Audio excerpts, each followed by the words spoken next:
Bonjour à tous. Aujourd'hui c'était une journée un peu différente, un peu particulière. Si vous êtes indépendant, vous savez sans doute de quoi je parle. On était le dernier jour d'un mois et en plus le dernier jour d'un trimestre. Donc ça veut dire que j'ai dû faire mes factures et dans les jours qui viennent, je vais devoir préparer tout ce qu'il faut pour mon comptable. Mais à côté de ça, on était un vendredi et on était la veille des vacances de Pâques. Donc ça veut dire que ma messagerie s'est affolée encore plus que d'habitude. Je me rends compte aussi que ces derniers temps, c'est un peu une des causes de ce que je vis pour l'instant, du fait d'être débordée comme ça, de passer moins de temps que je le voudrais avec ma famille, de laisser traîner mes affaires au point de vue privé, c'est que j'ai trop de commandes. Bon, voilà, ça va peut-être vous faire rire. J'ai de la chance parce qu'apparemment les clients sont contents de mon travail. Il y en a vraiment qui insistent pour que ce soit moi qui gère tel ou tel projet, parce que parfois ils ont confié ça à quelqu'un d'autre et le client portait plainte.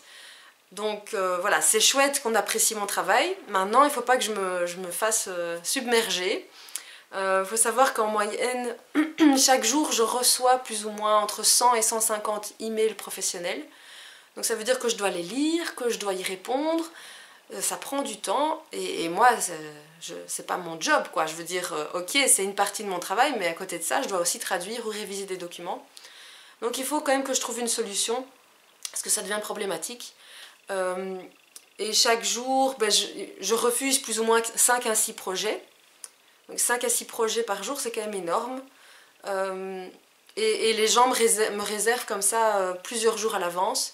Ce qui est problématique aussi, d'ailleurs, par exemple, quand il y a un événement imprévu, comme par exemple le décès de mon père ou quand mon fils est malade, c'est pas évident de me libérer comme ça parce que je suis réservée plusieurs jours à l'avance. Et c'est pour ça aussi qu'il faut résister à la tentation de travailler trop, parce que sinon moi je pourrais travailler jour et nuit pendant plusieurs jours. Il faut savoir s'arrêter. Mais donc, selon moi, c'est pour ça que ça a un impact comme ça sur ma vie, parce que hein, vous avez vu, mon bureau était en désordre. Je laisse traîner un petit peu mes vêtements ou des choses comme ça. C'est plutôt au point de vue privé que je mets du désordre.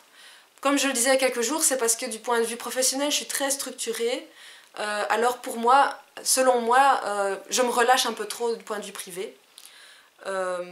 Parce que j'ai vraiment par exemple un document Excel où je résume tous les projets que je dois livrer, puisque je dois quand même en gérer 5 à 10 par jour et que j'en ai plus ou moins 30 en commande en continu. Allez, je m'en sortirais pas si je mettais pas ça de manière organisée. Mais c'est bien la preuve que c'est beaucoup trop et que selon moi, il y a deux possibilités.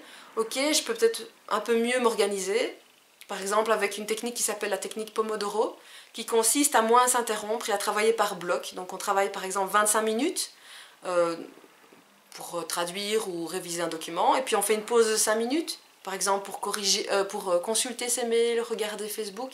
On retravaille 25 minutes sans s'interrompre, et puis encore une pause. Et donc on alterne comme ça, au bout de 2 heures, on fait une pause plus longue de 15 à 20 minutes, et puis on recommence. J'ai jamais fait, peut-être que ça va m'aider, mais comme je dis, pour moi, à la base, il y a un problème parce qu'il y a trop de commandes. Et c'est des commandes que, ça dépend, j'ai deux types de clients. J'ai des clients en direct, donc des entreprises, ça se développe de plus en plus. Dans ce cas-là, je peux sous-traiter, quand j'ai trop de travail, je peux donner ça à d'autres traducteurs et puis relire le travail.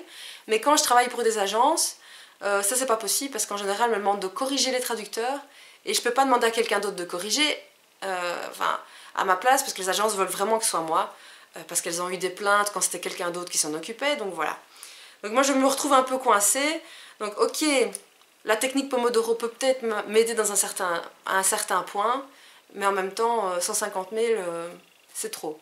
Donc pour moi la seule solution que je vois, c'est d'augmenter mes tarifs et sans doute peut-être aussi de changer de clientèle pour à ce moment-là avoir un peu moins de commandes, mettre un peu plus à mon aise et plus facilement pouvoir mettre mes limites et respecter mon timing.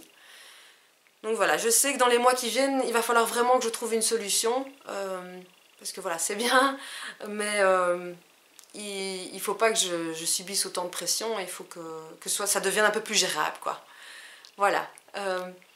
C'est en cours, je vais réfléchir et je vous dirai un petit peu si j'ai trouvé des solutions pour que ça aille mieux et que je sois un peu moins débordée. Je vous souhaite une excellente journée et je vous donne rendez-vous demain.